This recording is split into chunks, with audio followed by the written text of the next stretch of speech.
everybody. Thank you for joining us today for episode number 27 of the Tattoo Weekly, hosted by myself, Lauren Gregory, Gabe Ripley of TattooNow, and Jake Meeks of the Fireside Tattoo Network.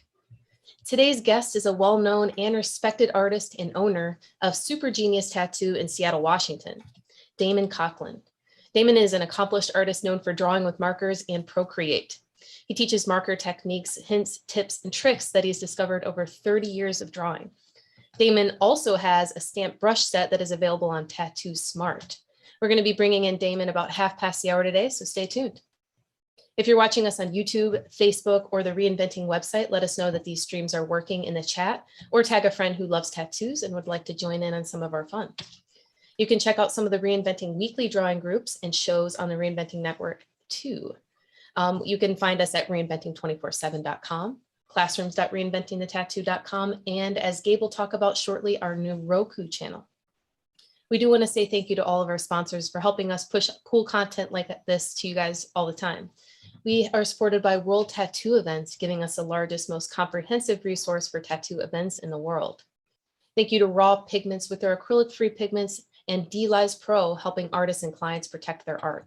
Of course, thank you to our affiliates, Fireside Tattoo, the Apprenticeship Diaries, and eco-friendly tattoosupplies.com. Without any further ado, let's go ahead and bring in Gabe, and maybe even Jake is here right now. Let's go ahead and see how everybody's doing. What's up, Gabe?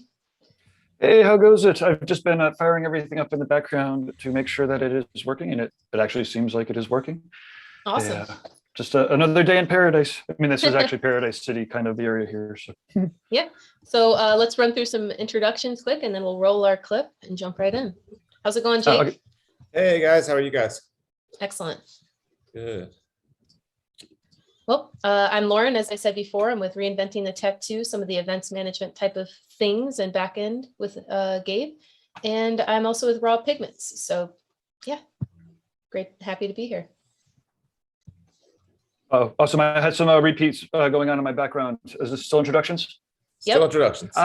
Okay. I'm Gabe Ripley. I love helping amplify awesome artists to leave better people through tattoos to make the world a better place. It's cheesy, but tattooers do it if you want to, and people can, whatever. It's still early. Tattoos make the world a better place by making better clients, better people, or something if they want to be. Anyways. Yeah, that wasn't I'll very be better after my enthusiastic. tea. I'm trying to start with why, right? Start with why. Hey everybody, I'm Jake of the Fireside Tattoo Network, where we focus on blurring the lines between tattooing and fine art. You can find us at firesidetattoo.com or on the YouTubes, where 5 folks are watching right now. All right. I will go ahead and roll our clip.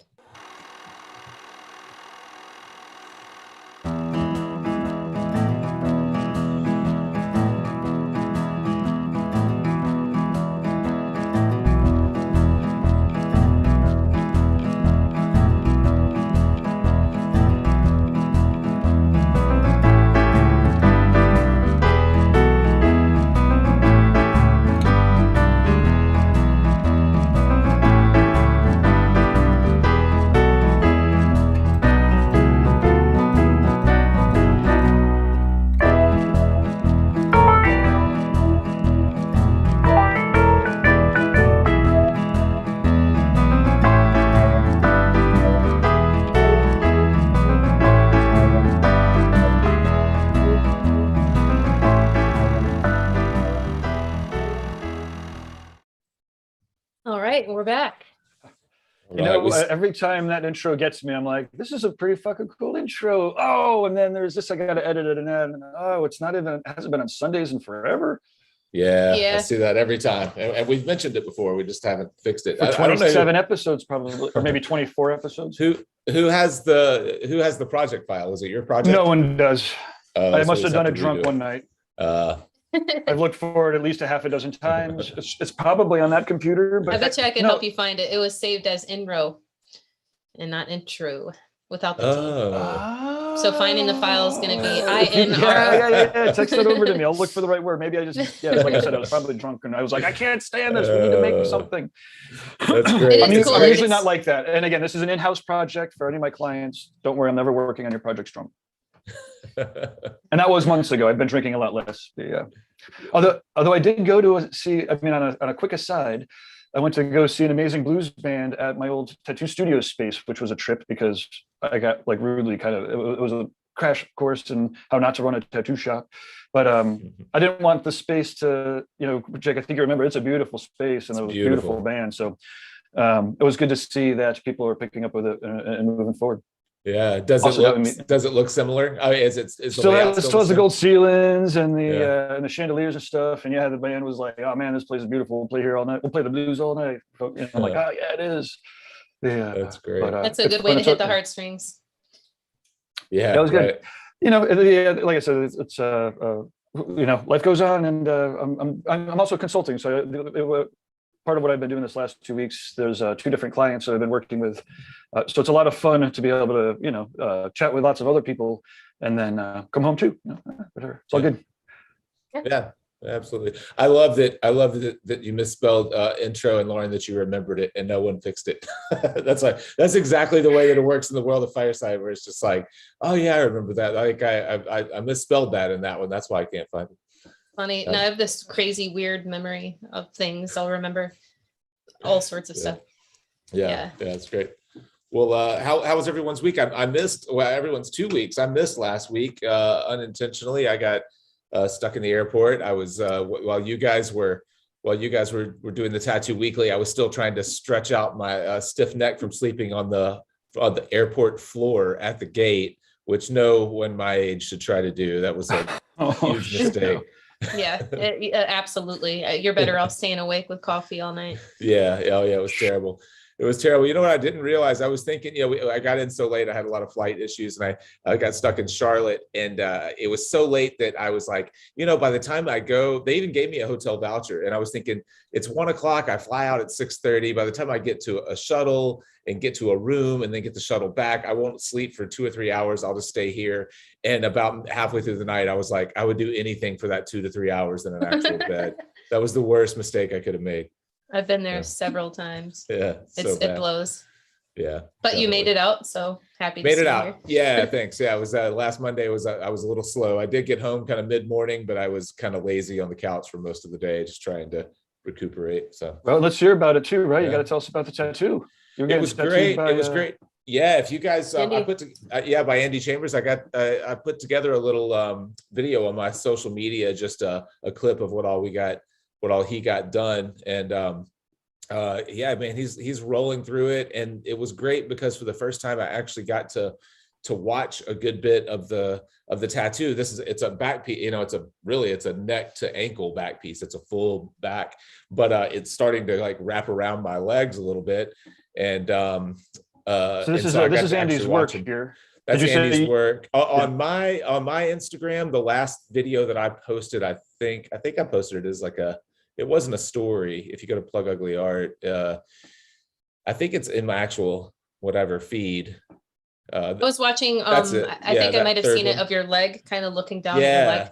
Yeah, this is it right here. Yeah, so we and I did it with music and everything, but you don't need the music to see what all he got done. This down on my lower leg is actually a cover up of my first tattoo, Green Eggs and Ham. And you can't see it anymore. He did a great job getting rid of it. It's under that koi. So that was day one. He got all of that cover up done. I love this fin in the back. This kind of grays to yellows is such a beautiful color combination. That was my hotel. This is where I always stay when I'm there. It's close to his shop. And then day two, we worked on my outer leg. What's so cool about this piece, that kind of glowing green yellow koi is actually the spirit, like the soul of leaving the actual koi that he's coloring right there. So this is a story of kind of persistence and stick-to-itiveness. So all these koi are swimming upstream, trying to morph into dragons, and they're dying along the way. So this is the soul or the ghost of a koi kind of escaping the body. We were both talking about what a cool job Steve Moore did with this tattoo a couple of years back of this fallen, what was it? It's like a knight, like a warrior, and the soul is escaping the body. And so Andy and I have been talking a lot about tattooing like ghosts or souls leaving the body. I don't know how it now you have us on Steve Moore's portfolio here. Yeah, he has a couple of new ones that he's posted lately that are really, really nice.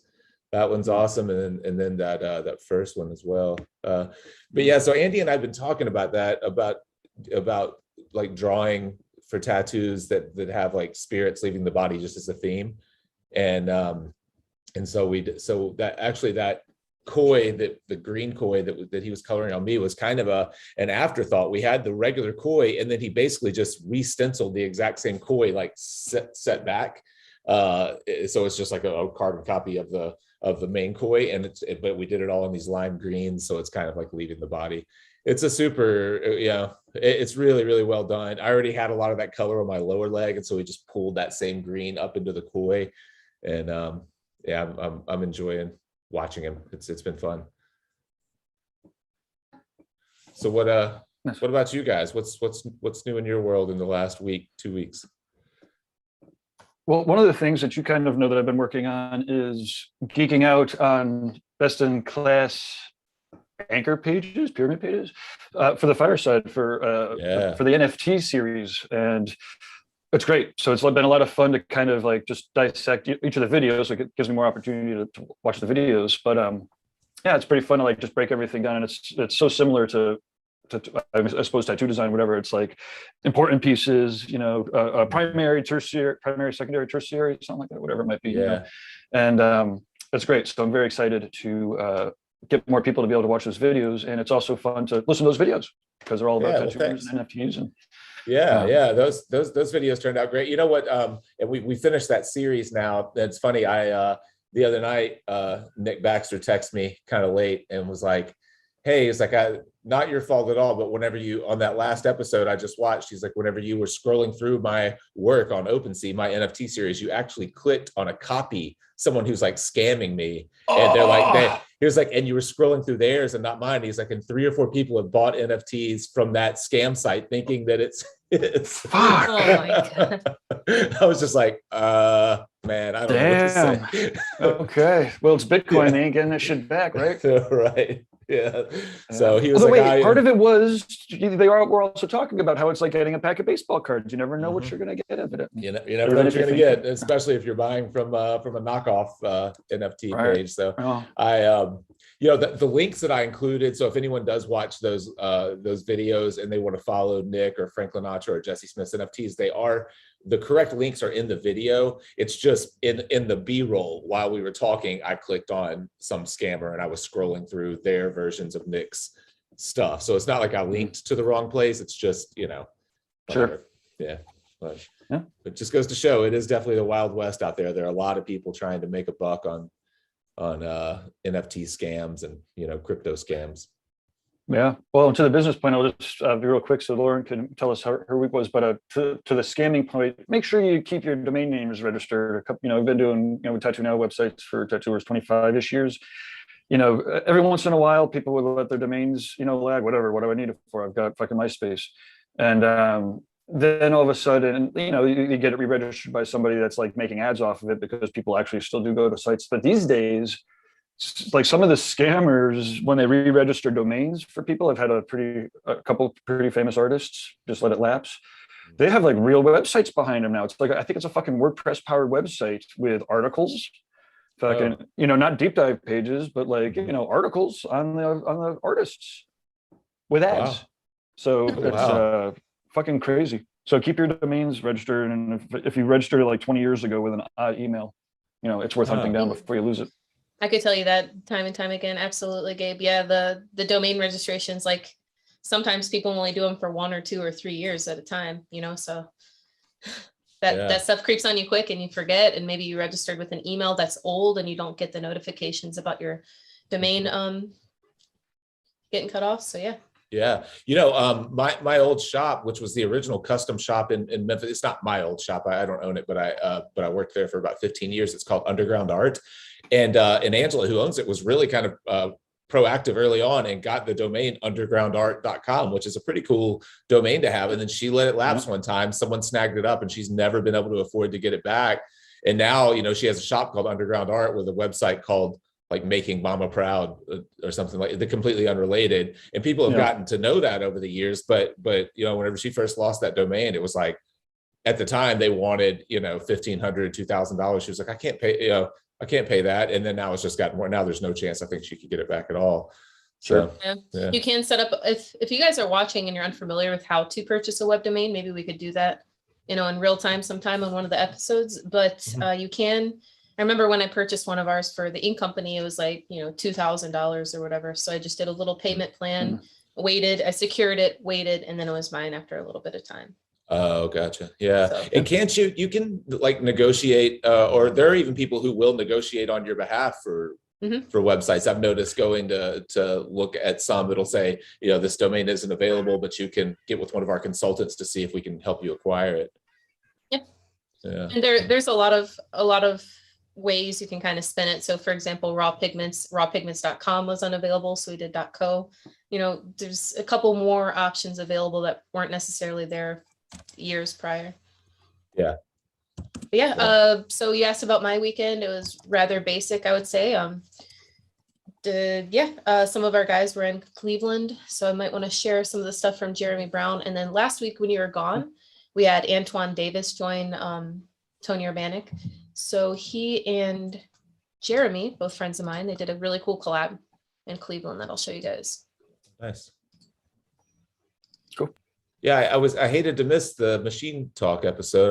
I've never met Tony, but I was looking forward to meeting him. So this is what Jeremy nice. and Antoine did. Oh yeah, super cool. Yeah, Look at that teal. Yeah. This is the second time I've seen them collaborate on a large scale or large piece, but that's them. That's Jeremy, and Antoine was on last week, and their client here sews. Nice. Yeah, pretty cool. They did that over a couple of days, or all 3 days, or one day. So one day. Whoa. One day. Yep. Mhm. There may be one on Antoine's Instagram of them working side by side. Nice. Wow. Kind of a closer up. Yeah. Really, really nice. Okay, so it's just an outer arm piece. Yeah, so I can see that now. Right. Oh, all these, but yeah, geez. Well, and Antoine Davis, and then Jeremy Brown tattoo. Yeah. Were you there for that or no? I didn't go to Cleveland because we're going to be going to Tahoe next weekend, I guess. Oh, cool. Oh, by the way, I'll share one of my little ideas. I was talking to Dax, who puts on the Tahoe tattoo show. And for me, I've got kids, a lot of us have kids that are small. So we're going to be doing a little Easter egg hunt for the adults. Oh, cool. On Sunday. It'll be kind of fun. I know it's not a religious event at all whatsoever, but we're going to be hiding some Easter eggs on Sunday morning with some goodies. Nice. Is it on surprises? The show is on Easter weekend? It's on Easter weekend. So there's Due South Tattoo Expo, which is an amazing event. I've only heard fantastic things. The promoter is great. And then there's the Tahoe Tattoo Show, which is, relatively close to Reno, but in the beautiful Lake Tahoe area. Oh, it is beautiful. The Space City is actually Easter weekend as well. Yep. I'm teaching a seminar Easter morning. You're going to Space City? Yeah, I'll be at Space City, and I've got a seminar. I'm booked to tattoo Friday and Saturday, and then I'm going to teach a seminar on Sunday, and hopefully get some podcasting in Sunday afternoon. I've gotten a little better the last couple of years. Space City is one of those shows where if you're not careful, you Sunday will be a mess for you because their Saturday night party is a lot of fun. So I've had some really, really rough Sundays there, but not this year. This year I'm committed.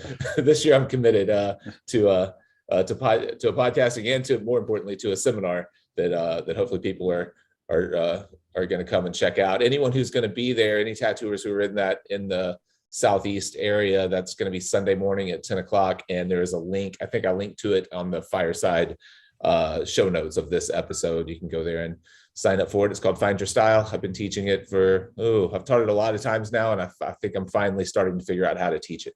I change it every time. So Find your style, Jake. What's that? Find your show.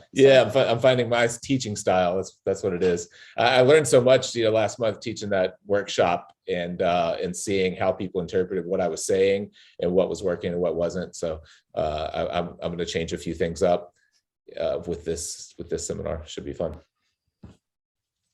Actually, the other thing I did last week it is worth mentioning because it's fucking awesome. Is I helped facilitate a couple interviews with Mark from Needle Jig with some more historical interviews. So Marvin Moskowitz from the Bowery and Carrie Barba had a great one also. She's awesome. Nice. Like she's just out of control great.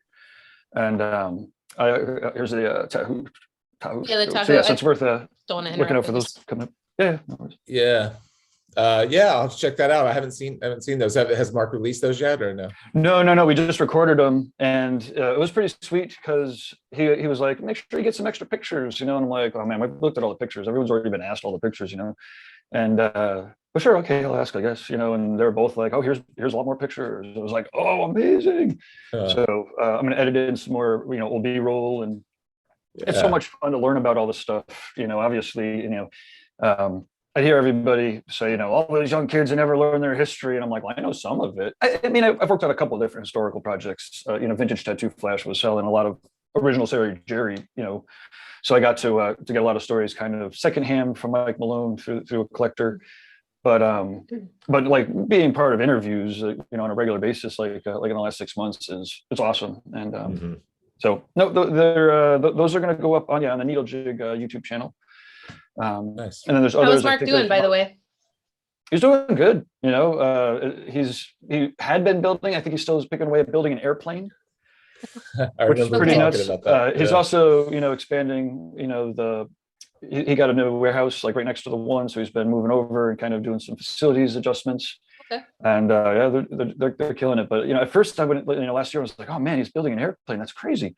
Is that distracted, right? Like, but then all of a sudden, like 2 or 3 weeks later, I was like, that's pretty freaking inspiring. Like, I would definitely trust a guy that could build an airplane, with needles. Not that he wouldn't anyways. Again, he's been making needles for 25 years and field needles and that all for that. So, but anyways, point is about precision engineering and whatnot, and it's pretty cool. The other thing I'm working on with him is a video series on designing a rotary, which is cool. And I thought that I had known quite a bit about tattooing for like somebody who has never tattooed, probably never will. I've obviously taken a lot of seminars and whatnot and produced a lot of seminars. And, but now I'm going through, it's like a 10, 15 hours, maybe even more, step by step, kind of in real time. I think it actually, I mean, it's a little bit slower than real time because he's explaining his thought process, but it's pretty fun because I love 3Ds and engineering. That's cool. Yeah. Is he physically building the rotary? Mark is? Or yeah. He's got all the machines and he's got a full, machining setup there. And there's like tubes and all the stuff. Like he's an engineer, or like He's a pioneer at the same time, engineer and a pioneer for, I would say, modern day where things are sitting. It'd be cool to have him on an episode sometime, Gabe. Yeah. We can definitely get him on an episode sometime. I felt Monday mornings is a little early, but I think that I'll let him know that the official invitation is the invitation. I've been inviting him, and we'll get him on. But an invitation from you is an official invitation that I'll probably take a little more seriously. Yep. Anytime I talk to Mark in person, it's like, whoa, I learned something, of course. But he's just a great person, very, very smart mind. Yeah, great guy. I spent a lot of time with him at the Paradise BYOB. And I don't think I had ever met him before that, but I talked to him quite a bit. And he sat in on my seminars and had some good feedback on those. And then we all, the cool thing, one of the cool things about that event and events like that is the instructors getting to sit in on the other, if you're teaching a seminar, you get to sit in on the other seminars. And so we all kind of watch, each other do our talks, which is a lot of fun. And it's cool because you can give honest feedback to each other because you're, because it's going both ways.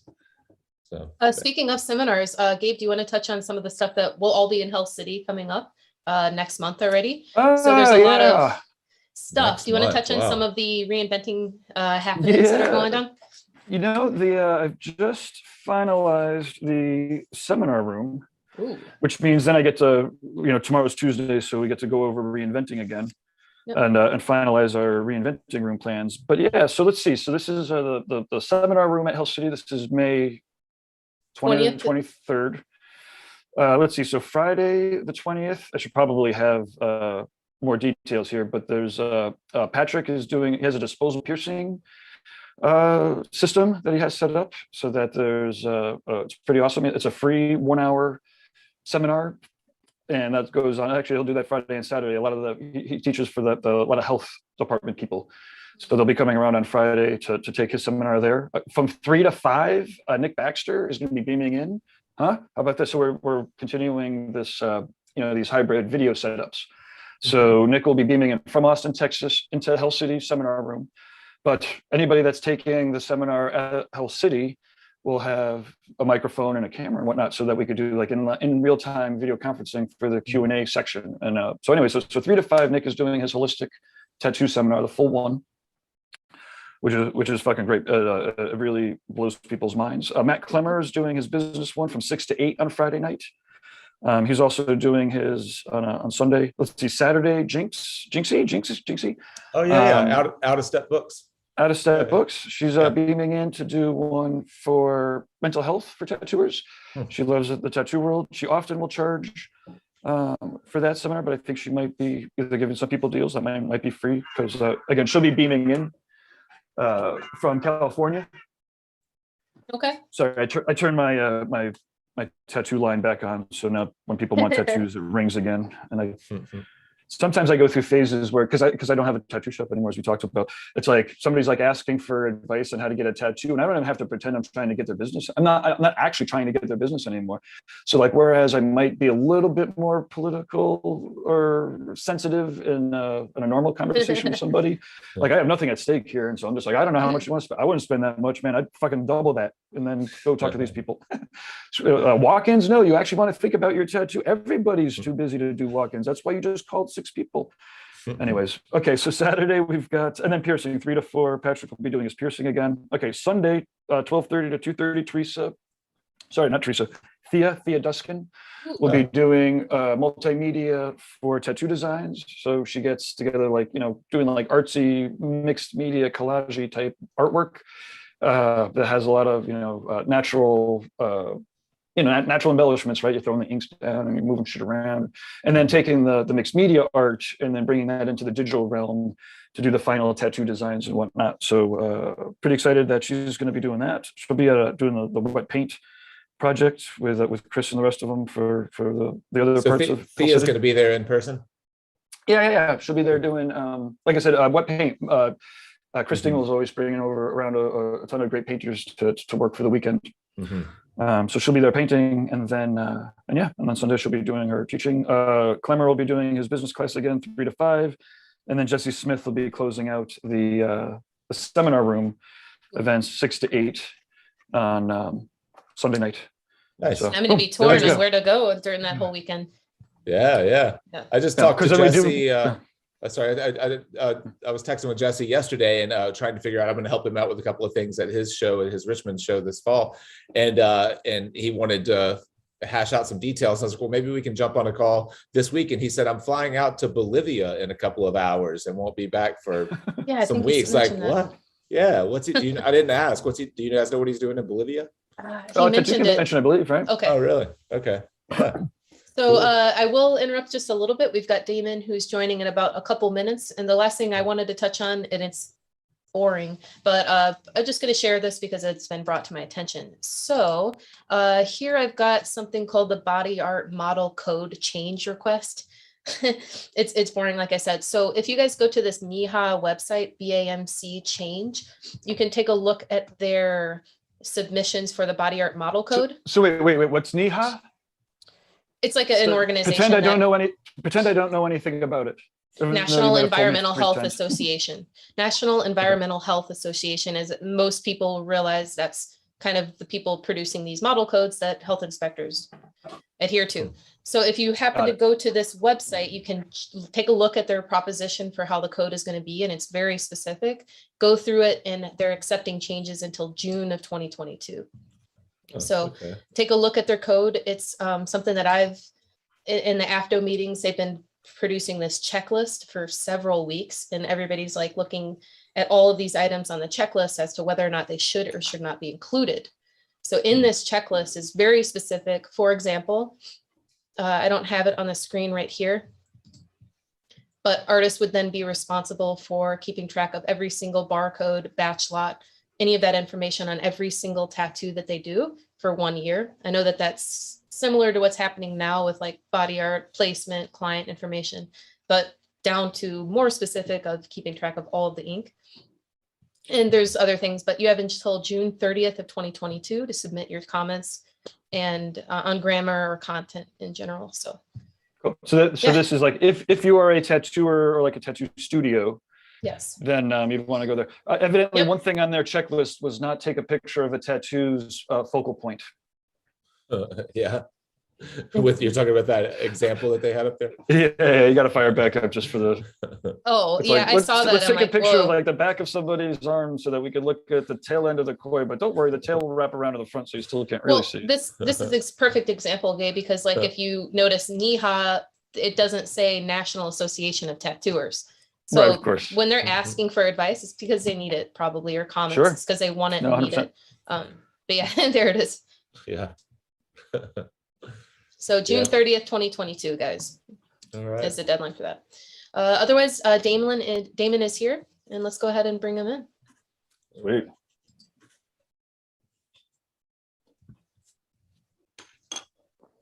By far one of my favorite tattooers in the world. He's amazing. There he is. And not just because he's a nice guy. Damon, can you turn your phone sideways? Yeah. Oh, Did that? almost. There we go. There we go. We've got everything. Where It's are weird. you? You can't start it sideways. You have to start it vertical and then turn it sideways, or else it won't know it's sideways. You know, well, that makes a lot more sense of why nearly every time we have a call, and not for you. I'm saying like when we have these group Zoom calls, it's like, oh, you know, part of the new process. Oh, yeah. It's a capable phone. It's not, I wouldn't call it smart, you know. Voila, awesome. Yeah. Well, I love following your travels. I live vicariously through you. I walk through the woods, and then whenever the social media, like whenever I'm like tugged, I'm like, okay, I'm fucking getting on Facebook because I'm old, and I'm like, oh shit! Like immediately, it throws me one piece of political red meat, and I'm like, no, and then it shows me your travels, and I'm like, yes. Yeah, I'm in Mexico City right now.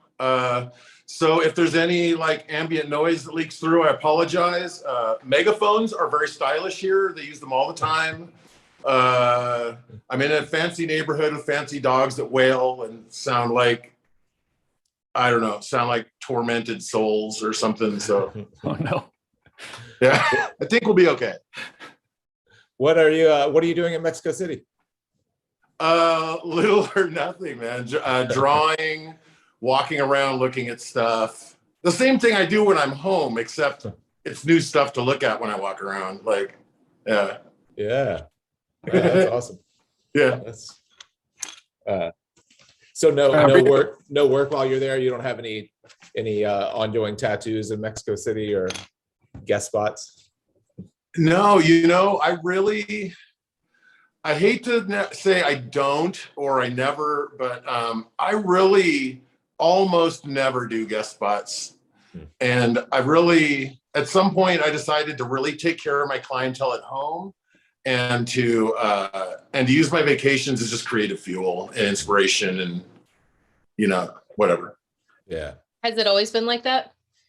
No, the first 15 years or so that I tattooed, you know, I did 10 or 15 conventions a year. And the first year I threw a convention, it was one of 5 conventions that I was at in 5 consecutive weeks.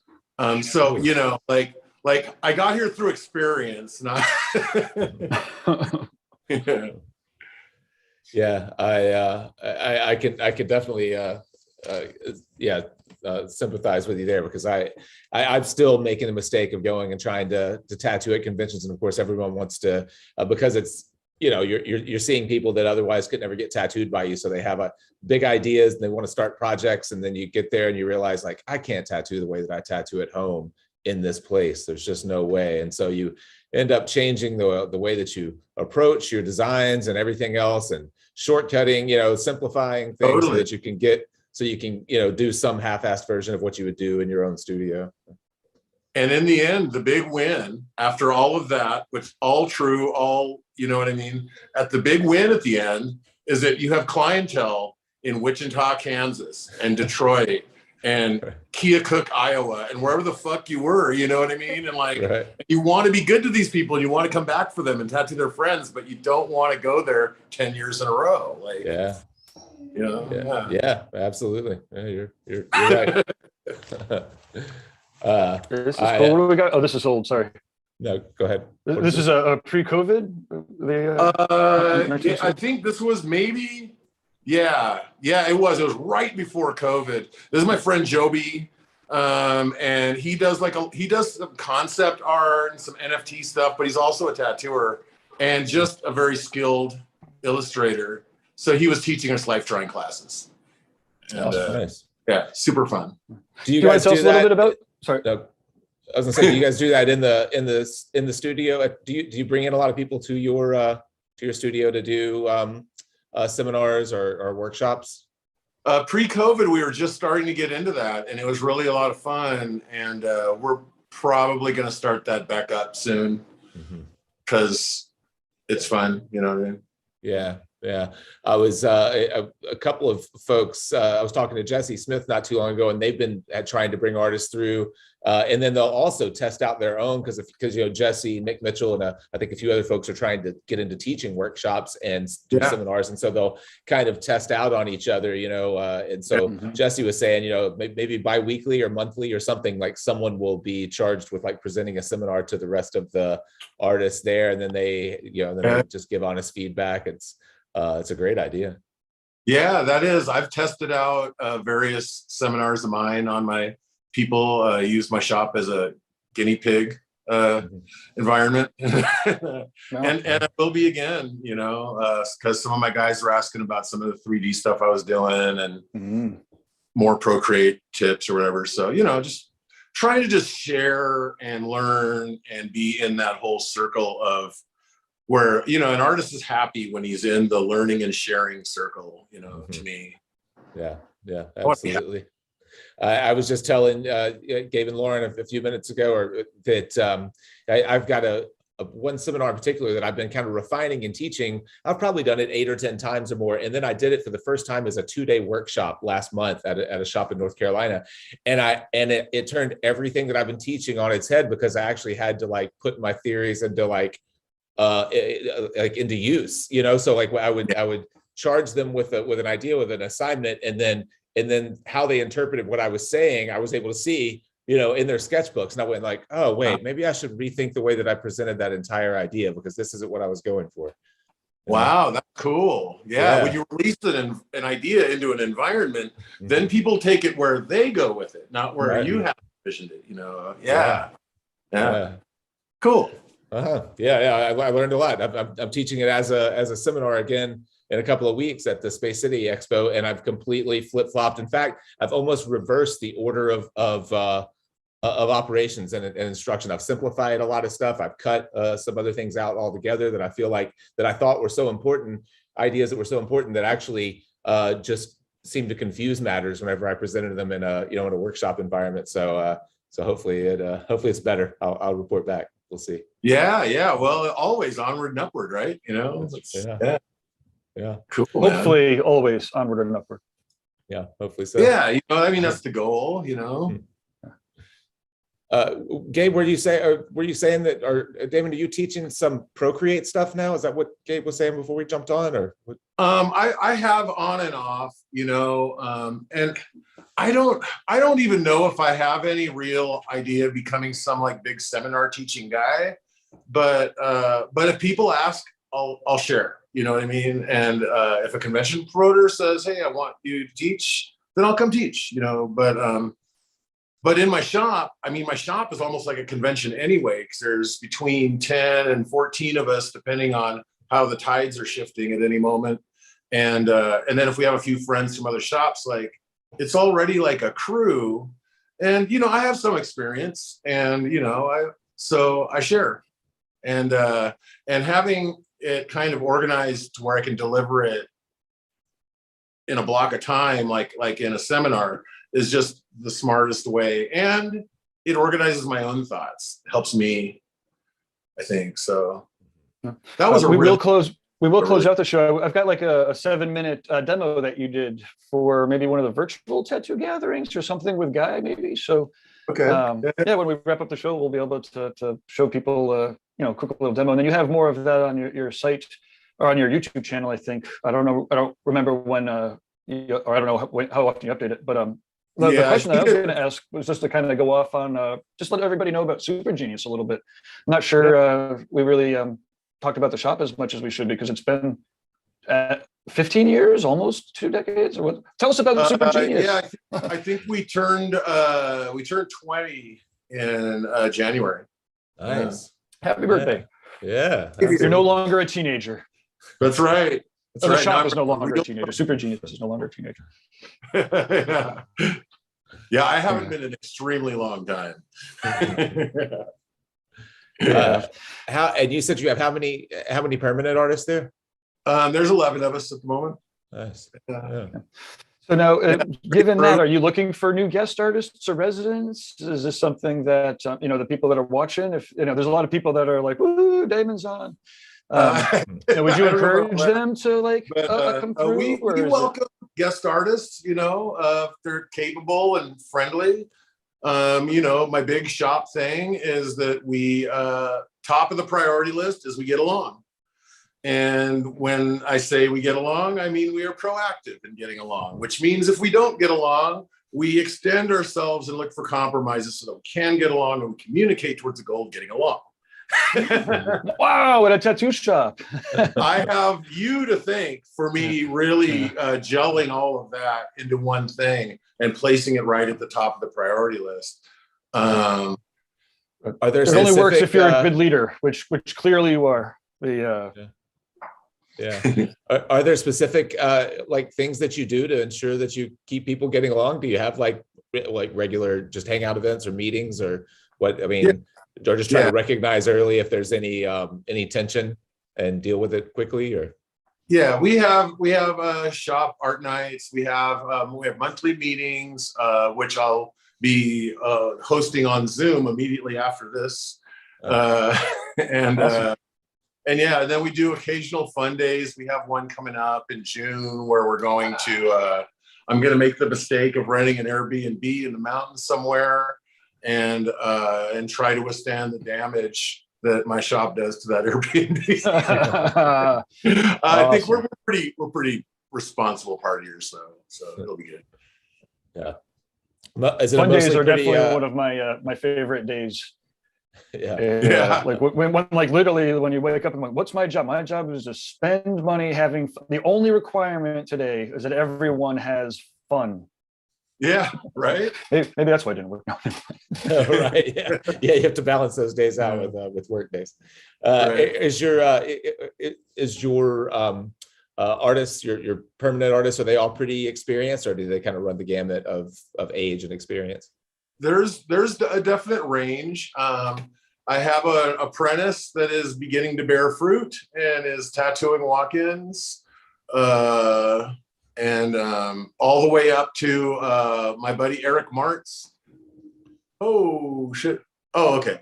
The video changed, so I was like, "Whoa, alert!" Yeah, so so Eric Martz works with me, and he's got he's been tattooing longer than I have. I think he hit 30 years. Oh, nice. 30, bam. Oh, that's great. Yeah, love it.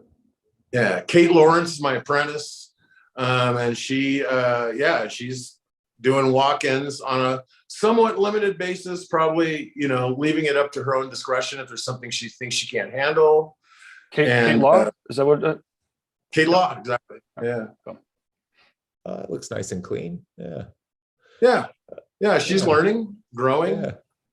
Awesome. Yeah. We also do a lot of these flash events, and I have these young guys that are so super pumped about tattooing, and the whole like they're traditional guys, and they've really infused a lot of energy into the shop as far as the love for the game. And they've really helped bring these flash events to life too. So they're a lot of fun, and it's kind of somewhere in between a professional tattoo shop and a party all weekend. It's pretty cool. Yeah. Do you guys kind of apprentice by committee, or does your apprentice work directly under you and it's by committee? Sure. Yeah. I'm a terrible apprenticeship dad. I mean, I've worked a lot on becoming like more approachable in the workplace and stuff like that. And that has helped. But it's apprenticeship by committee. Yeah. And we have such a great committee, like there's such a range of styles and experience, and there's people from different corners of the country. And like, it's just, why not? People who learn radically different ways of tattooing, and the whole point of being in a big group is to benefit from all that varied experience, I think. Yeah.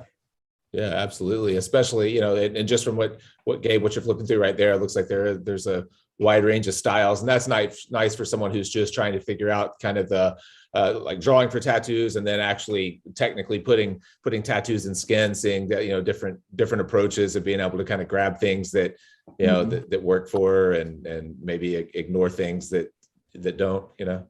Yeah, totally. And then in this day and age, like an apprentice, when I came up, you wanted to be good at everything, and you wanted to be able to handle everything. And I don't know that that's a strength anymore. The modern apprentices, I've seen them over the last 5 or 10 years, like they come through with a style, and they've got a Facebook following and an Instagram following by the time they get halfway to their apprenticeship, and they've got people lined up to get what they do. Mm-hmm. And why fight the ocean when you can go with the tide on that, Mm-hmm.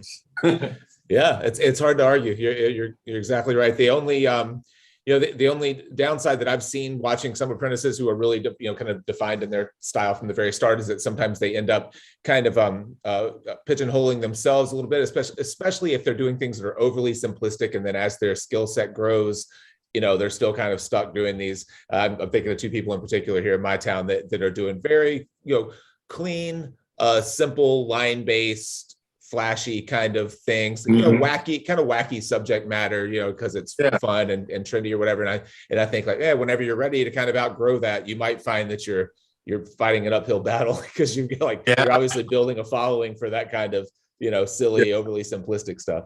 Yeah, I think like, especially in different stages of your career, you have different demons to fight. And once you like kind of create a demand for something like that, it's hard to get out of. I've heard a lot of people voicing their opinions on that, but Yeah, I mean, it happens at all levels. I can remember some years back whenever Russ's 3D geometry stuff was everywhere that you looked, every time you picked your phone up. And I remember talking to him and him saying, man, I would love to just get out of this stuff and start doing some illustrative work. He's like, I've been putting out illustrative stuff and like asking people, please, I'd love to, like, I'll give you priority if I can do some large scale black and gray illustrative work, but nobody wanted that stuff from him. It's like his only value was doing the 3D geometry. Yeah. Recently, I had a thing where maybe 2 or 3 years ago now, but black and gray is just, because the scope of the tattoo industry has gotten so big, that black and gray is just easy for people to like, I think, and to wear. So I can do it just good enough that my schedule was filling up with it, and I didn't want to do more than like 10% black and gray. So at some point I just said, no more black and gray. And the first thing that came in was a big neo trad sleeve.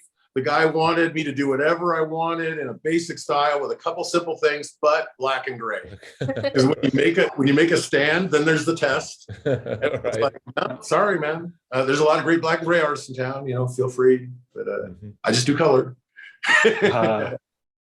Awesome. So yeah, we do have different demons at different stages, and you gotta wrestle with them as you go. Those people that you made the decision, and that was that, rather than, because as soon as you turn down from that, like with that cool sleeve project, it's you have to take that demon on again. Yeah. Well, you got to make decisions in life and try to stand by them. Whatever you think is best according to wherever you're going with your life and your career. So I hear it so much more though with black and gray artists only specifically wanting to do black and gray, no color. It's interesting to hear your perspective of the opposite. Yeah, and I'd always come across that in my career too, and I always envied people who traveled to conventions with one bottle of ink, and meanwhile I had dark blue ink all over my white shorts and my bag and all that stuff. But so I was like, I'm going to be the guy that I just do color. That's it. I only bring 10,000 inks to a convention, like, or whatever. Let me fire up some of the tattoos so that we could look at some of these color ones, because we did a lot of traveling photos, and then we do want to save enough time for one. We got one topic that came in through the news wire that I think would be fun to talk about as we close out. So yeah, here's some of these color tattoos, huh? That shit. Oh yeah, super nice. I will say too, Damon, while we're kind of scrolling through some of this stuff, I feel like I just want to applaud you on becoming like a legendary, infamous character. I've seen you before at various events, but it's cool when I hear your name and there's artists commenting in the chat from around the world. So it's really cool. It's just really cool, to talk to you and have you on. So thank you. Thanks. Yeah. Thanks. It's we all just do what we love and try to be as good as we can at it. I've made a lot of mistakes in my life and in my career, and tattooing has forgiven me for those. And I'm getting emotional, but it's always really flattering when people pay you any attention for doing something that I did in my bedroom for free when I was 5. Like, yeah. Yeah. Well, let's hear. Well, maybe I'll list off some of the folks that have chimed in, because it's definitely more than usual and it's definitely worldwide. So Sam Tidafuana says, "Hi guys, I'm new to your channel with a nice." Exclamation! Hello guys, I'm new to your channel with a big smiley face. We have hello from Croatia. We have shit. I love Croatia. Someone that has I have no idea. Armenian. Somebody from Armenia says hello and winks. We have Fiji. Sam is watching from the Fiji Islands. We have Nepal. Holy wow. Yo Jenyan says hello. I am from Nepal. Gabriel Santos says I want to make several mini tattoos, closing the left chest and the whole arm. Well, Gabriel, you should. How can people hit you up, Damon? Well, wait, sorry, let's hold that thought. We also have hi from Carlitos, hi from the US, Gabriel Santos, I'm from Brazil. Zakiri says, Viva Chile, peace signs. We've got Jose Joy, okay, it goes on. I'm sorry, everybody. We got Haiti, Thailand. Okay, from awesome. India, I saw commented. He said you're the master, Damon, so that was awesome. Oh, sweet. Wow, this is crazy. That is crazy. This might be the most diverse audience we've ever had. Sorry, Ash K, Ash K, Jake, he comes in he's from India anyways. He says, woo, Damon Conklin, crazy. Cool. Yeah. Lots of thank yous, amazing. Yeah. Atomic is in somewhere. I didn't even look at, I haven't even gotten to the Fireside. Is the Fireside channel going? Yeah, the Fireside. Yeah, it's been fairly quiet today. We've got Thomas didn't say where he's from. He was talking about the koi that Andy Chambers was doing earlier. Oh, here you go. He just said where he's from. Bronx, New York. Ooh, Thomas Colon. Boogie down. Yeah, nice. Yeah. Okay, so the last topic is, I don't know, I'm just going to share it because it came through my news feed. This is a Google news item. Oh, no, I'm going to actually get it set up so that I could share it. So, I got the Google News feed, that comes through once a day. And usually it's just a bunch of crap about celebrity tattooers. Not that inherently makes it crap, but it is actually crap, and it includes celebrity stuff. But this is the Sun, US. Hopefully they won't, we'll just go quick. But it's about someone who got a crappy tattoo. And we could see here, this is actually something that I've encountered at another shop recently. They came in, look, the actual photos that I sent of a tattoo, and this is what I got. And then all of a sudden, because it's the internet, there's all sorts of opinions, both educated and uneducated, about whose responsibility it was to get a good tattoo. Should the artist have said, no, I can't do this? Is it her responsibility to make sure that the artist can do this? I've seen this happen before when people bring in, a lot of the really fine line, like flowers. I know it's coming out of Korea a lot, but these really fine line flowers. Maybe they're done with single or doubles or whatever, but then all of a sudden there's some thick line. But then you bring that really really delicate reference to somebody who's just taking five or whatever, I don't know, and it does not look the same. And so I guess what's everybody's thoughts about? I mean, about it, about, you know, who's responsible for getting a crappy tattoo or giving a crappy We've tattoo? heard this time and time again, my body, my choice. I would say ultimately the client is responsible for doing their research, but you know, it does go hand in hand. That's just my perspective. I would do and suggest research your artist time and time again and have those conversations ahead of time. Otherwise it's your expectations that are going to be, you know, shitty or not. Yeah, I mean, really, the world is full of people who will sell you crap, you know, and the tattoo world is no different. And some of those people think they have really good products, and they don't. And the tattoo world's no different there, also. So inevitably, it does, because, you know, my choice, my body. You know, buyer beware. You know, as the old saying goes. You know, people look at the portfolio. Mm-hmm. If you don't see what you want in their portfolio, they are not your person. If you want something very small and all they have is big stuff, they are not your person. If you want something in color and they do black and gray, they are not your person. If you want something detailed and everything they do is bold, they are not your person. Find another person, you know? Yeah. And that person does not have flowers that look like the sent in example in their portfolio. I guarantee it. I know for a fact. Yep. They can't. No, I mean, unless they were really drunk that day, like there are some people that are inconsistent, you know, they, you know, there, you know, could potentially be people that have stacked their portfolio with other people's work, but those people get sussed out pretty quick, you know. Mhm. Yeah, was that at the tattoo convention party, maybe, you know, like around 4 a.m? Like, I won't mention any places or anything, but even then, it is the client's responsibility. You know, I remember, you know, I recently interviewed Sean O'Hara, the guy that got me into tattooing like 25 something years ago. And I remember like any kind of complaint, right? Like he took a lot of the good stuff from the old school, but left a lot of the bad, not all the bad stuff, but most of the bad stuff behind.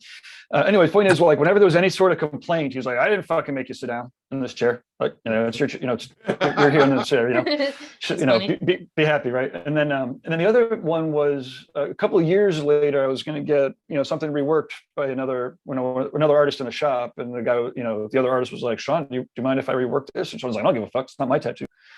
And I'm like, I was like, that's what I was hoping that he would say, but I was a little offended. I was like, you don't even care, you know? But I realized, like, but to the point, you know, Lauren, you know, it's a client's tattoo. And this is one of the things that Sean got into me real quick. Like he did the tattoo for me. He felt, you know, we wanted to do his best at the time, but then I walked away. It was my tattoo. It was on my body. Mm-hmm. And whatever I did to it from there on out, you know, he'd be happy if I came back and when I came back, but it wasn't like he was like, had any sort of like, you know, hold over the body or even over the artwork even. And yeah, I mean, ultimately, if you sit down to get a shitty tattoo, you know, no one forced you, unless someone forced you to sit in a chair, which is very unlikely. Well, we are dealing with a general population, and they can be overwhelmed, naive, influenced, influential, whatever it might be. There is a ton of factors that we can't, you know, give too much credit to them for, you know, how much they do and don't know. It's usually, I can do that type of response that you want to probably red flag, you know, stuff like that. But that piece in particular too, and Gabe, you had sent that to me earlier. I kind of flipped through the article, and the person who got the tattoo kept saying, I can't believe this artist would do this to me and wouldn't just say, sorry, that's not my thing, or that's not my style. And the thing is, looking at those two tattoos, that artist you don't know what you don't know. That artist was not capable of doing the tattoo that she brought in. That tattoo that she brought in is very specialized. I mean, very subtle temperature shifts. Very important that you have a complete control over edges, like, you know, from a crisp edge on this little petal to a very soft edge behind it. That's a very complex tattoo that it takes a really specialized person to pull off. And I would say that, you know, there's probably not an artist, I don't know where she was from, but there may not even be an artist in that town that could replicate that, you know, in that way. It's a very specific type of work. And so I don't believe that the guy who did the tattoo on her sabotaged her. I think that he saw it, didn't understand what he was looking at, and probably made his best attempt.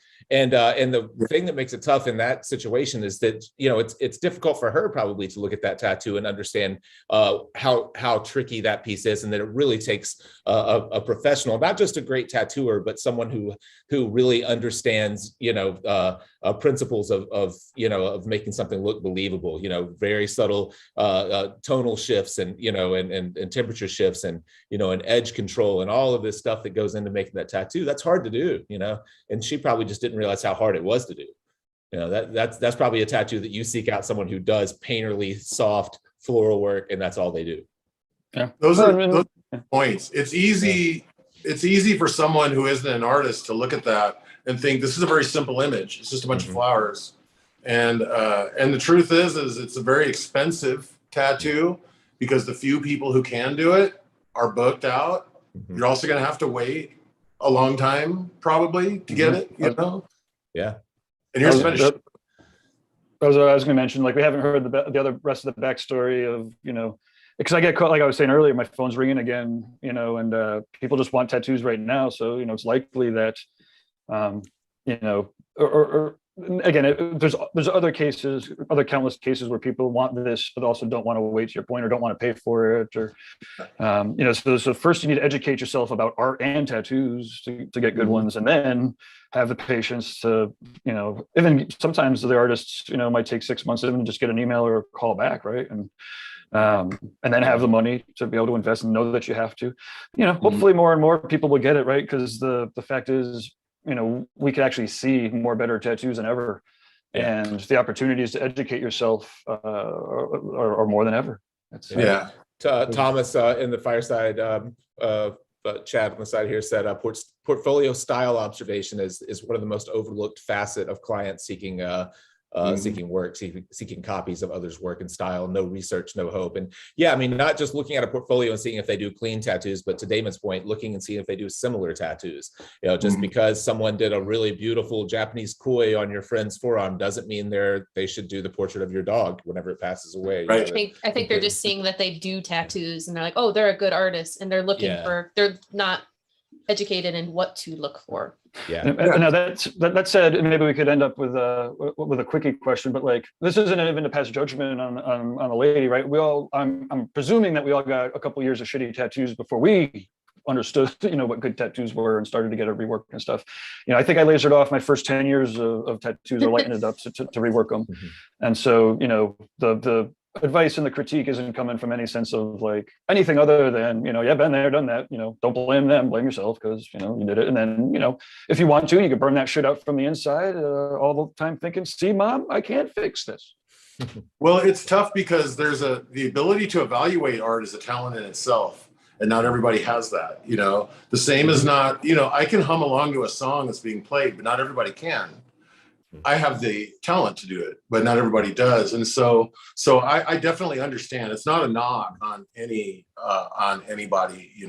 I realize too, a lot of artists that do what we call bad tattoos think they're really killing it, and they don't know because they drew better than anyone in their family and their mother loved their art or whatever, you know what I mean? Like, but when life slaps us in the face, it's our responsibility to figure out how to learn from that and move forward in a positive direction, Yeah, 100%. And we can control the actions that we can take, and not anybody else's, right? So everyone has the ability to, again, either look at that and complain that somebody did that to them, or be like, I will make sure that no one does this to me again. Yeah, awesome. Too bad for that lady. I'm sorry for her.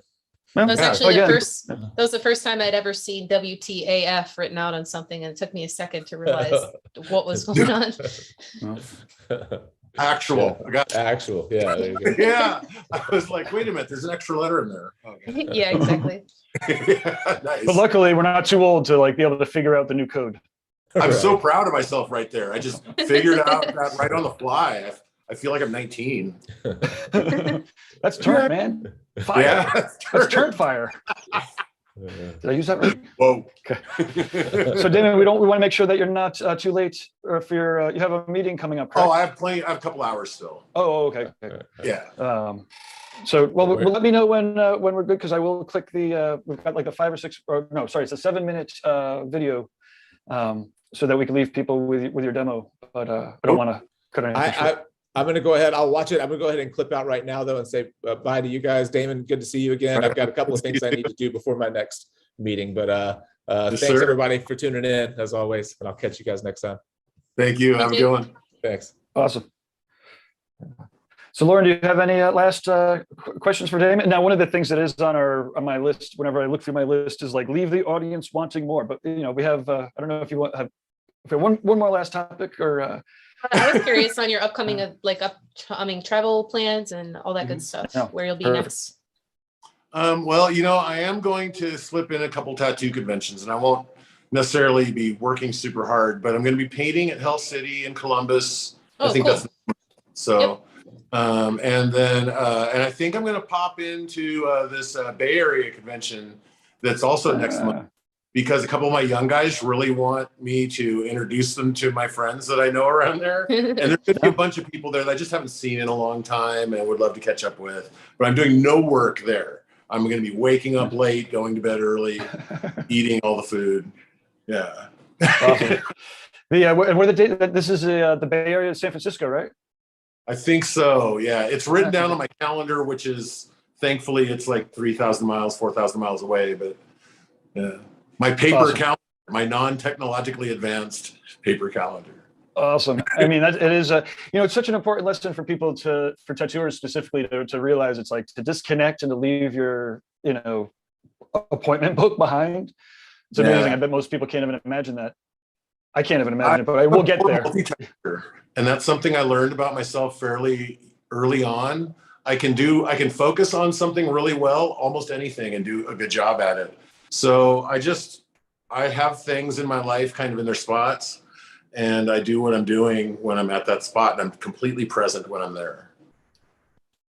Amazing. There's executive level authors where that is like the theme of their success. To your point, like making sure everything has their time and place, and you're not multitasking. You have your focus. People feel better that way. Your work performs better that way. Yeah. And on that note, I'm gonna go eat breakfast while I'm having another meeting and typing out notes for another project. No, I'm joking. Well, I know you're a multitasker, Gabe, and I admire that. But I'm like, but that makes me crazy. But likewise, my goal in my life is to try to stop that, right? Like, so it's I understand it's not as efficient. And the last 6 months too, I've really kind of, as a freelancer, sometimes I'm like, holy shit, now I'm working on, I love freelancing. I love working on other people's projects, but every once in a while, I'm like, it was a little bit easier when I had my own 3 projects, because it was just more focused. To your point, like, it's not efficient necessarily to do that, or as efficient as it could be. So my point is I'm trying to make sure that I'm more present in everything that I'm doing, because I think that's amazing advice. And it's awesome to see you live it. And, again, when I'm flipping through the social medias and I see you hitting these places, like I said, it's whatever it is that you're doing is working really well, it seems. And I'm always psyched to see you influence other artists and clients and collectors to do the same. Oh, and next fun trip is probably going to be at Iceland road trip in the fall. I just want to take a couple 3 weeks and just drive around and touch the rocks and sit in the pools and just fly my drone around if they'll let me. And just that environment over there is so fucking dragon worthy. Like, yeah. The drone footage, again, like I said, I'm completely living vicariously through that, because I love the drones. I had a drone work for a hemp farm for a summer. We got a drone. I immediately ran it into the house twice. Oh yeah. So I no longer have the drone. I replaced it, but you can epoxy the arms back onto those things, and they will still, and even if it's not even, the brain in it will still self-correct itself. It compensates. It's so crazy. So I did that, but then to make a long story short, the drone got left in a car that heated up a lot. Not my car. I would never do such a thing, but it was someone else's car. So that the adhesive must have latched onto the like all of a sudden that, it heated up and then adhesived to the fuselage. And so I ended up having, it's all good, but whatever, shit happens. It turned into a Salvador Dali drone. Voila. Melting. Yeah, exactly. Yeah, it was like the melting drone, but do you do any of the someday we should have a panel of drone tattooers. Sean Oz, he's in Colorado. He's right around Keystone, right around where we did the tattoo convention a couple of years ago, well, a lot of years ago now. Yeah. And it would be fun to have a couple of different drones going. What about the drones? Never mind. We could go crazy with the drone talk, but we're already over time. So Damon, could you look straight into the camera, the soul of the viewer, and let them know what you're about, how they could find you, and then we'll play this demo video that you may or may not even remember doing. Cool. My name is Damon Conklin. I tattoo out of Seattle, Washington. I've helped co-found the Seattle Tattoo Convention, which I no longer run, but endorse and participate in on some level or another. I own Super Genius Tattoo, where tons of amazing artists work, and I just feel so lucky to be in all of their lives. If for some reason someone wants to get a tattoo from anybody there or from me, you can call the tattoo shop is the best way to do it. And the number is area code 206-322-1630 in Washington State, Super Genius Tattoo, Seattle, Washington, 206-322-1630, and set it up through one of our helpers, which will answer the phone, and we can get the ball rolling from there. I do large scale color tattoos. If what you want is small or super detailed, I love you, and someone else is your person. If what you want is really, really awesome and big and bold, but it's black and gray, I love you, but I'm not your person. But if it is large and colorful and I have a certain degree of creative freedom, man, let's do this shit. You know, I'm super into it.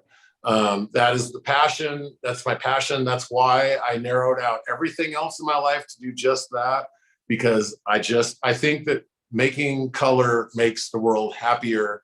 And I think that is the biggest thing I can contribute to the planet before my mortal coil fails me. Amazing. Wholeheartedly agree. And, you know, part of my love of tattooing, helping people become better people, which helps the world actually become a better place, is obviously directly from you. You know, as Lauren was saying, you know, not to date anybody, but as I was getting into all this stuff in the mid 90s, early 90s, you know, you were one of the people that were right there doing great stuff right from the get-go. And as you were saying, even in the midst of the roller coaster, I've always loved, you know, the energies that have come out and helped. So it's, like I said, it's just awesome to have you on. Very excited. People should absolutely go to the shop. They should do guest spots if they can, or take your advice on how to get better so that they could. And clients and all that will have a great time there. So I'm going to fire up. Lauren, do you have any last words, or you want to tell people how to find you? And then I'll fire up. Sure. Just again, thank you, Damon, for coming on. All of us will see you in Hell City. Really looking forward to that. It's coming up so quick. You guys can find me on Instagram at Raw Pigments. Otherwise, behind the scenes with some of the cool reinventing events. I know. Awesome. Okay, well, thanks everybody. I'm clicking the buttons. Feel free to. Oh yeah, out. I almost forgot. I am on Instagram, and my name, Damon Conklin, super easy to find. Mm-hmm. Damon All right. _ Conklin. Cheers. Okay. Cheers. Voila, QuickTime Player optimized for click, share, sound. Here we go.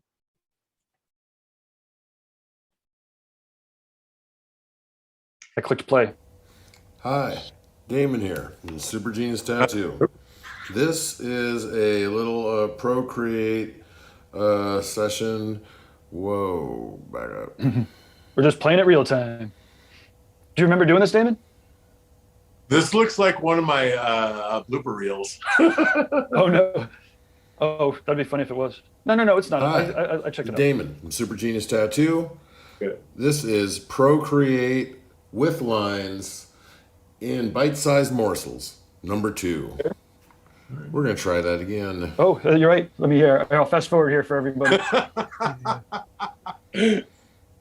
That's funny. Hi, this is Damon from Super Genius Tattoo. No, we're not. We're just running it. Procreate bite-sized morsels. You do the whole thing. You can see here at the number bottom. 2. Please do not Google search that term. I just have a bad feeling about it.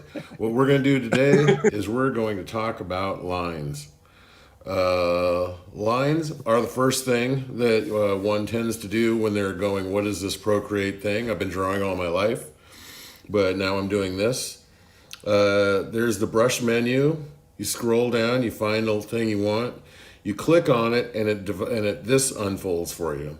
Here, you can see what your line is looking like, how it's behaving, how it reacts to more and less pressure coming from your stylus or your Apple Pencil. Streamline is a tool you can use to affect the smoothness of the line. You can turn streamline all the way up, which I often do because I'm kind of an old shaky guy, or you can turn it down. Maximum and minimum size affect how the brush will behave when you adjust its size when you're in the main Procreate menu. Dynamics, color dynamics, I don't mess with that ever. Rendering, grain, it behaves a lot like shape as far as editing it. In the shape, you can, as I'm tooling around here, trying to remember how this goes, eventually I'm about to realize that you can change that shape. This is hilarious. You know what? Go into It's amazing edit. for people to see in real time, though. Too. And there's the shape. You can import, and you can try importing a file. A file will take you to your files menu. You can go to import a photo, and that will take you to your photo menu where you can try to use a picture of a tree as a brush or whatever. And then the simplest way is to go into the source library, where a bunch of preloaded Procreate sources are available, many of which are used in brushes that are in your palette somewhere, some maybe not. And you can play with these and do what you want. For as clumsy as this is, Going it does back go through into a the main Procreate window, Yeah. people go through. this is where you can duplicate a brush. So if you want to experiment with modifying a brush, you just go to this, you duplicate it, and you can create your own brush by naming it there. When you sign it, underneath the where I'm typing right now, where it says sign here, that will lock the brush in. And if my memory is correct, you cannot modify after you do that. For naming the brush, which is probably more valuable at this stage, simply click on that and type in, I put experiment because it's an experiment for my benefit and maybe possibly some of yours. Properties, minimum size, maximum size. If you make those the same, you'll be able to lock in the size of your brush so you can't change it in your main Procreate menu. We won't be playing with that for now. For here, we'll go into shape, edit the shape. That's the thing I do use. But That's the shape. We're going to change it. Yeah. We're not going to import a photo, even though we're going through this little rigmarole again. We're not going to import a file, even though we're doing that again, but we're showing you where we can go. And finally, we're going to go into the source library. Pick something, boop-a-doo. Scroll through. Think about some stuff. Grain source, those look pretty trippy. Anyway, we are going to eeny, meeny, miny, mo. I'm going to eventually decide to settle on lightning. It's like even worse than watching somebody else. This simply just affects the shape of the brush. If you just tap the brush, it'll make a tiny, tiny little lightning thing. So theoretically, those lines are made out of lightning. Isn't that fancy? theoretically, There you go. Okay. See, when you increase the size of it, it becomes a little more apparent. At a smaller size, who knows? You're like, of all the videos you must have on your hard drive. this is one Scrolling that ahead a little bit, changing it to a little bit more useful source image, and that's just something a little bit simpler. So it creates kind of like a brushy thing where it can be wider and thinner, and that is more or less that. There we go. We write my name, and I think at that point we go tooling around here. We're probably going to end up We could wrap it up in adjusting let's see here, what are we doing? Oh yeah, adjusting the streamline, so I could show you the difference between the streamline and the regular. The regular has a little bit more natural looking effect. The streamline is good for making really precise lines, and that is more or less that. Thank you. Good night. Awesome. So you now you made a whole bunch of those. So that was admittedly one that I searched for and I found on my hard drive that was an appropriate length. But I know that you did like another half dozen of them, and you were getting into the producing of them, and then yeah. I got a bunch of them are in my my videos in my Instagram page. So yeah, and I probably in there I might have 15 to 20 of them. Some are me talking through a drawing I did on Procreate. Some are me talking about the details of how to use the different tools or whatever. But yeah. Awesome. And then when they're on their Instagram, do you have like a folder set up, or do they have to like keep scrolling to find them? I don't have a ton of videos in there, so most of the videos like 15. there are those. Yeah. Cool. Yeah, it's not like I have 700 videos and you got to go find them. There's probably like 25 videos and like 20 of them are that. So Perfect. Awesome. The other 5 are drone footage. Which is awesome too. Like I said, it's when you were showing the drone through, like, I don't know, it was like a bridge, like a medieval bridge, you know, Oh, yeah. around and shit. Like, oh, come on. Now, you know, when you get the 180 3D cameras, Oh yeah. all of a sudden now we're like talking literally 3D flying Oh, through right, VR yeah. space. Oh, shit. Anyways, not to plant that idea seed. Just saying that, you know. the seed has already hit the soil and the rain has begun. You know? Awesome. Yeah. Oh, sure. We can't get into anything else because we do have to go because there's other things. But have you gotten into the Oculus 3D stuff? You know, I have one, but it's my friend has it now, and I don't like having the thing on my head. Yeah, the interface is still. Yeah, I like what it does. I'm excited for the future of more comfortable headgear for a better experience. Yeah, it'll get into the glasses soon enough. No doubt, no doubt. Awesome. Well, hey, as always, it's a fantastic pleasure. Thanks again, and yeah, we'll see you at Hell City, if not catching up before. Right on. I'll see you then. Have a good one. Awesome. Cheers. Thanks again.